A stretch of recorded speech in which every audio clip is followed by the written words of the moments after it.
Hello, and welcome to the Hakuru 15 reaction channel. Today we're gonna react to the gear, or pretty much the what gear is in Metal Gear Solid of the 1998 version. I really love Metal Gear Solid. I love playing the shit out of it. The story still makes me cry till this day. So without further ado, let's react.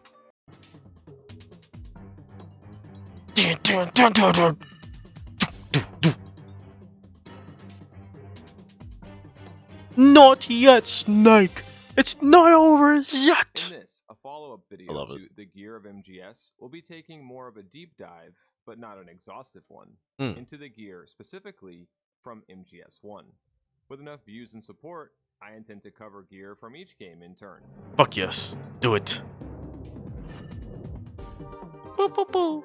Boo boo boo boo boo. Boo boo boo boo boo. Boo boo boo. I love it. Love it so much. The torpedo-like vessel Snake uses at the start of MGS1 is an SDV, a swimmer delivery vehicle. They're real. The SDV, employed by the Navy SEALs, is gear that goes back to the height of the Cold War and even World War II. As stealthy as submarines can be, they're too giant to get very close to shore. Fuck.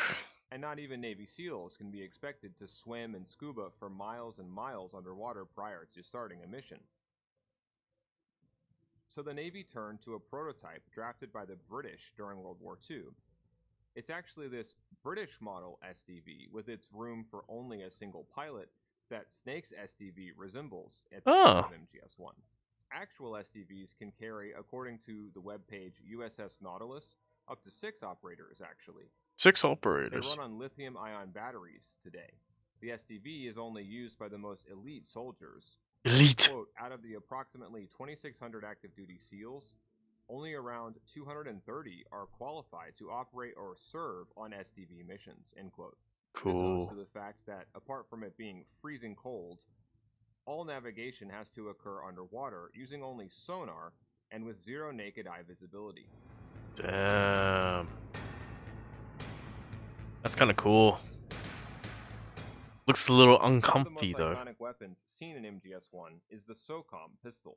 Crafted by German arms company Heckler & Koch, the Mark 23 Special Operations Command Pistol, Socom for short, is also called the Offensive Handgun Weapon System. The MGS1 version also includes the Laser Aiming Module, or LAM, and suppressor. Cool. The Socom, as MGS1 calls it, takes its name from the acronym for the U.S. Army Special Operations Command.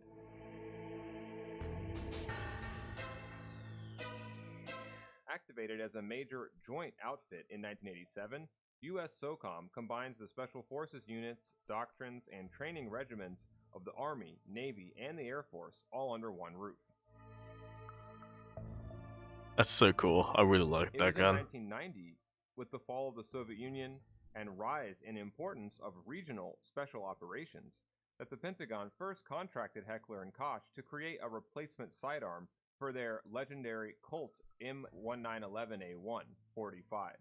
The Socom Mark 23, as seen in MGS1, would not be field operational until 1996, and it's still seen in the hands of Special Operations Forces, or SOFs, not only from the US but all over the world today.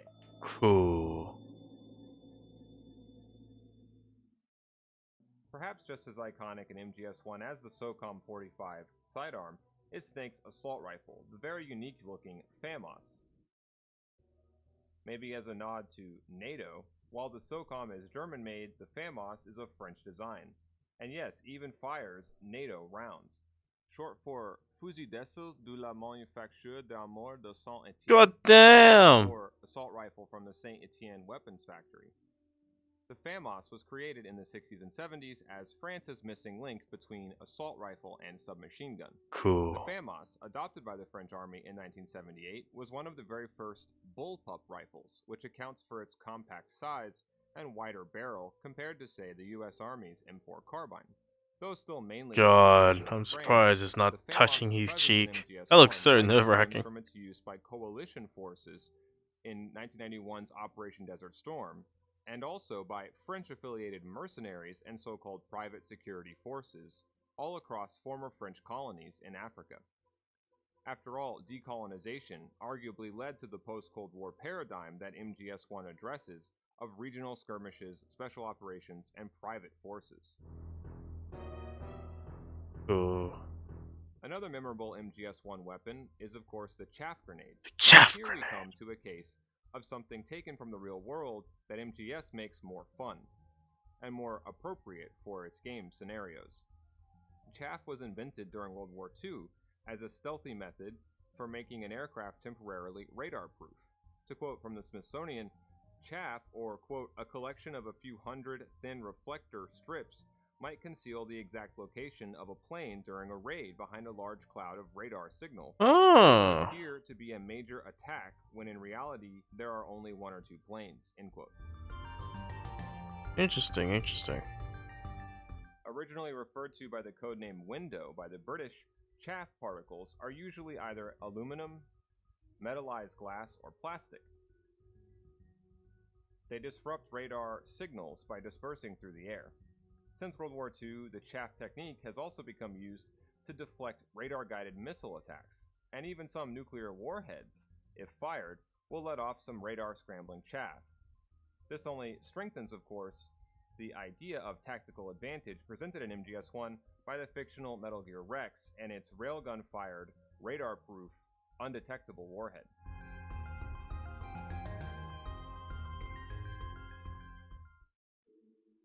Another example of an embellished piece of gear to be found in MGS-1 is the Nikita missile launcher. As Kojima states in the 1998 official mission handbook for the game, quote, although in real life a larger version exists, there is no version as small as this one, end quote. The best I could find on specifics here was a patent that was filed in early 1997 by Hughes Aircraft Company for a, quote, missile system incorporating a targeting aid for man-in-the-loop missile controller. There are also many examples of remote-controlled missile artillery platforms that use GPS, like the M270D, MLRS, or multiple launch rocket system. This, in some iteration, was used back during the Gulf War, specifically to destroy Iraqi surface-to-air, or SAM, missile sites. His job was to track down and destroy mobile Scud missile launching platforms. You were there too, I believe.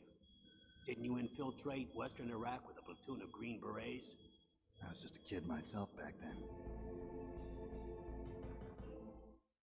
How about the security keycards Snake has to collect in order to access restricted areas in Shadow Moses, the PAN cards?